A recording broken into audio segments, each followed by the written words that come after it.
The Jays finally did it. They signed a hitter. They signed a player. They signed a marquee free agent. They have signed Anthony Santander. They get their guy. The Jays are no longer finalists for another player. They get the guy they've been clamoring about all offseason long. Jays fans finally have some sort of move to be happy about.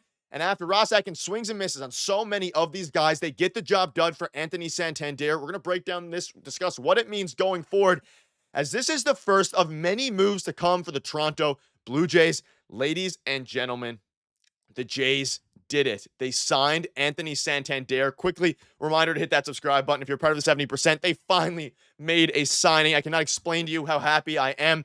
We've had videos covering the Anthony Santander signing. I said I do believe, I've been saying this for weeks now, that the Jays do get him. Ladies and gentlemen, it dropped 2 minutes ago. They have signed Anthony Santander. Now, this is a huge signing for the Toronto Blue Jays. An absolutely huge signing. Now, ladies and gentlemen, this deal is a 5-year deal. It is a 5-year deal. News is breaking as I'm recording. I just got the notification. It is a 5-year deal. I would assume it's around the $100 million, but either way, 5-year deal with the Toronto Blue Jays. So they have Anthony Santander for the next 5 years. And ladies and gentlemen, this one is wild. What a crazy signing for the Jays. Now, it was first dropped by John Morosi. Shout out to John Morosi. Ari Alexander come up with the follow. It is a 5-year deal pending physicals with an opt-out after 2028. It is an opt-out after 2028.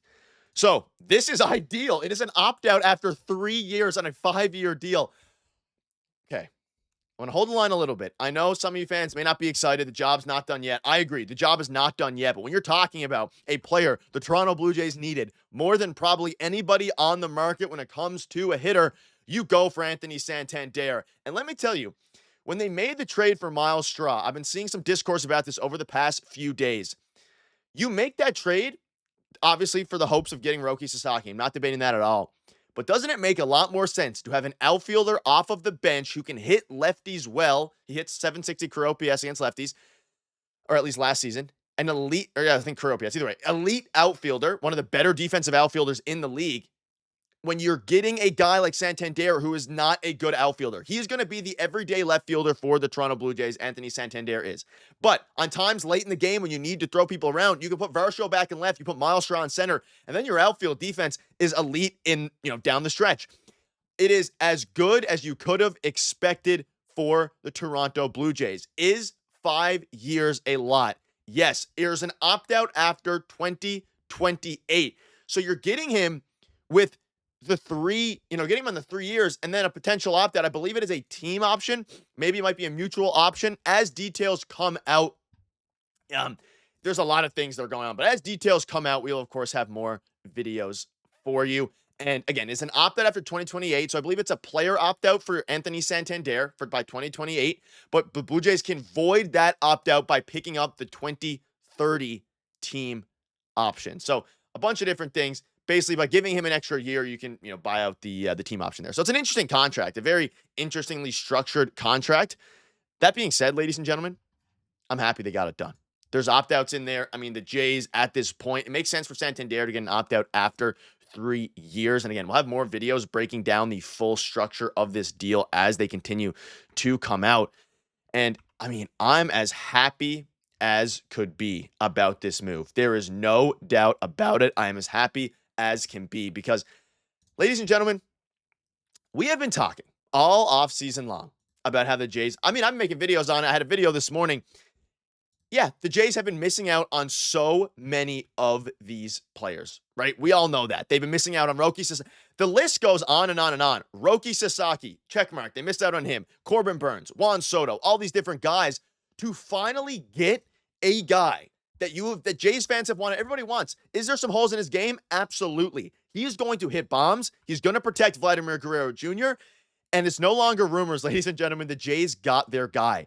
And this opens up a lot of things for the Jays going forward. I still think, and reports are showing, they're in on Pete Alonso. And again, here's some details on the deal. There's an opt-out after 2028, but the club can void the 2028 opt-out by picking up the 2030 team option. So what this means, again, it is a player option after 2028. This news is dropping as I'm recording, ladies and gentlemen, so bear with me a little bit.